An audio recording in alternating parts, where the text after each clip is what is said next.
Hey, it's Clay, and this will be a video chart on ticker symbol RIGL. We will take a look at the 30-minute time frame. Real quick, what do I mean by 30-minute in case maybe you're new to charts?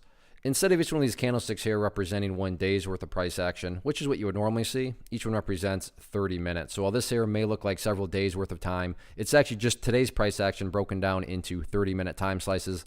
I like to do this time frame thing as a good job of telling the quote-unquote story of the price.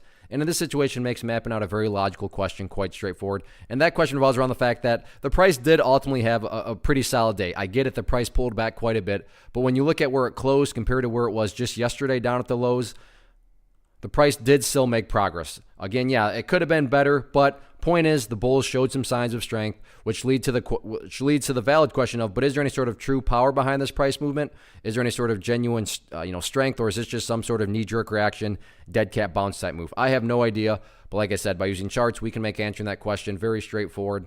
And in my mind, it all revolves around a single area, and that area is right there at $3.80. Why is $3.80 so important? Well, hopefully we can all agree on the logic that price movements with true power, with genuine strength, the price is going to progress forward. The price is not going to go back to where it was.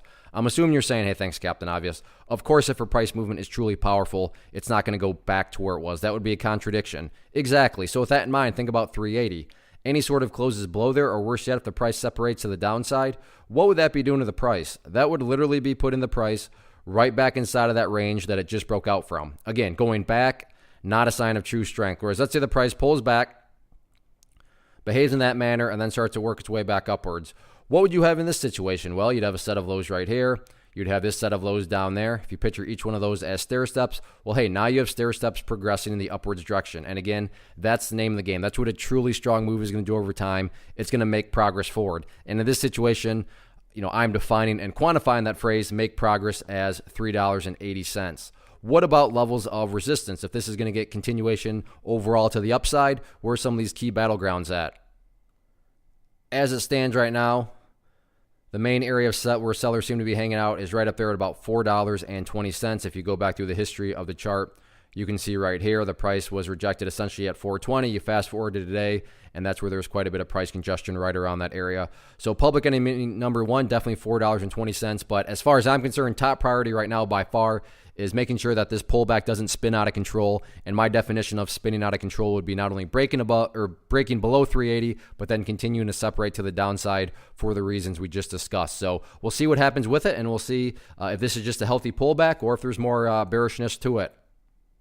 One of the biggest questions that I get is, hey Clay, how do you find the stocks that you trade? So what I've done is put together a free resource guide where I talk about the tools that I use to locate stocks that I find interesting and think may have potential. So if that sounds like something that could add value to you as a trader, then click on the image that is up on the screen right now and I will email you the guide. The guide itself is very short and to the point, and best part, it's completely free.